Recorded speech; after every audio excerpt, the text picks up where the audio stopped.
आहे मला काही माहित नाही होतं. पण आता या घडीला असं झालेलं आहे की 11 भाजपचे होते आणि तुमचे 5 मिळून अकोटमध्ये सत्ता स्थापन. इमिजिएट माझे जे प्रभारी आहे त्यांना सांगितलं मला लिहित मध्ये तुम्ही 10 मिनिटांमध्ये पाठवा करके. मी 10 मिनिटांमध्ये आपल्याला कारवाई 200% मतलब याच्यामध्ये काही नाही. आमची राजनीती भाजपच्या विरोधातच आहे. म्हणजे याच्यामध्ये काही काय कारवाई होऊ शकते. देश की सियासत में ये पहला मौका नहीं है जब सत्ता के गणित में नए नए जोड़ घटाव ने हलचल मचाई हो। ना ममता बनर्जी भाजपा सरकार में मंत्री रहने पर इतना शोर मचा, ना ही तब इतनी सनसनी फैली जब भाजपा के समर्थन से मुलायम सिंह यादव ने सरकार बनाई, और ना ही तब इतना हंगामा हुआ जब स्वयं मायावती ने भाजपा के सहयोग से सत्ता संभाली। तब भी ऐसा सियासी तूफान नहीं उठा था। लेकिन आज AIMIM और भाजपा के साथ आने की चर्चाओं ने मीडिया से लेकर सोशल मीडिया तक भूचाल ला दिया है। आरोप प्रत्यारोप, बयानबाजी, कयासों और दावों के इस शोरगुल के बीच सबसे बड़ा सवाल ये है कि आखिर सच्चाई क्या है।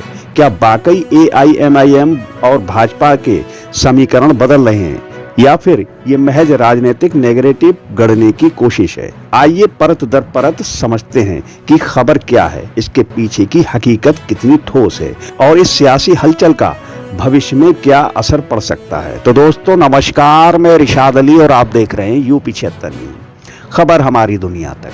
बस आपसे एक ही निवेदन है, यदि आप फेसबुक पर देख रहे हैं तो फॉलो करें, और यदि यूट्यूब पर देख रहे हैं तो चैनल को सब्सक्राइब करके घंटी वाला बटन जरूर दबाएं।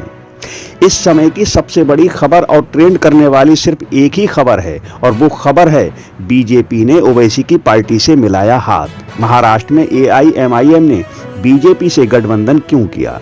दरअसल खबर यह है कि आकोट नगर परिषद के हालिया चुनाव नतीजों में किसी भी एक पार्टी को स्पष्ट बहुमत नहीं दिया। 35 सीटों वाली इस नगर पालिका में 33 सीटों पर चुनाव हुए, जहां भाजपा सबसे बड़ी पार्टी बनकर उभरी, लेकिन सत्ता की चाबी उनके पास नहीं थी। ऐसे में भाजपा ने एक ऐसा मास्टर स्ट्रोक खेला जिसकी कल्पना किसी ने नहीं की थी। भाजपा की मेयर माया धुले ने, जिन्होंने नगर अध्यक्ष का पद जीत लिया, लेकिन सदन चलाने के लिए उन्हें आकार विकास मंच नाम से एक गठबंधन तैयार किया। इस गठबंधन को बाकायदा अकोला डिस्ट्रिक्ट मजिस्ट्रेट के पास रजिस्टर्ड कराया गया, और सबसे हैरानी वाली बात यह है कि इस गठबंधन में वो दल साथ हैं जो एक दूसरे का चेहरा देखना भी पसंद नहीं करते। आपको बता दें कि इस गठबंधन में भाजपा की 11 सीट, AIMIM की 5 सीट, प्रहार जनशक्ति पक्ष की 3 सीटें, शिवसेना उद्धव गुट की 2 सीटें, शिवसेना शिंदे गुट की 1 सीट, NCP अजीत पवार की 2 सीटें, NCP शरद पवार की 1 सीट शामिल है। हैरत तो इस बात की है कि सारी पार्टियां इस गठबंधन में हैं और सारी पार्टियां एक दूसरे पर इल्जाम लगा रही हैं, लेकिन चर्चा हो रही है सिर्फ भाजपा और AIMIM की। इस गठबंधन को लेकर AIMIM नेता वारिस पठान ने क्या कहा, जरा पहले उसे सुनिए। अगर हमारी विचारधारा को एक्सेप्ट करके, स्वीकार करके कोई हमारे साथ गठबंधन करता है तो हमें कोई उससे परहेज नहीं है। अकोट में क्या MIM ने बीजेपी की विचारधारा स्वीकार की है? सिर्फ अकोट के भीतर, अकोला के भीतर, बाहर नहीं की होगी शायद, लेकिन सिर्फ उसी इलाके में, वहीं पर स्वीकार करके आपका गठबंधन हो गया बीजेपी के साथ में लोकल लेवल पे। साहिल, सवाल ही नहीं आता है कि बीजेपी के साथ हम गठबंधन कभी करें। वो दो धागे के अलग ये छेड़े, दो किनारे अलग समंदर के, कभी एक हो ही नहीं सकते वो। और यहाँ पे क्या हुआ था, हमारे जो वहाँ के वाइस प्रेसिडेंट है, आपकी पार्टी विप बनी है वहां पर, ऑडियो भी निकाला है, बाकायदा DM के पास रजिस्टर हो गया आपका गठबंधन। सही बात, उस DM के पास रजिस्टर हुआ है। हाँ। नहीं, आप सुनिए उसमें क्या। नहीं, यूसुफ पंजानी साहब ने पूरी बात बताई है वहां पर कि ऐसा था कि किसी के पास भी बहुमत नहीं था, तो एक शहर के विकास कमेटी के लिए हमारे जो 5 लोग थे, उन्होंने वहां के लोकल्स के साथ एक गठबंधन किया। उनको नहीं पता था बीजेपी भी गठबंधन में शामिल हो जाएगी। जैसा पता चला कि आया तो जाके कलेक्टर को लेटर लिखा और वापिस ले लिया ना पूरा के पूरा।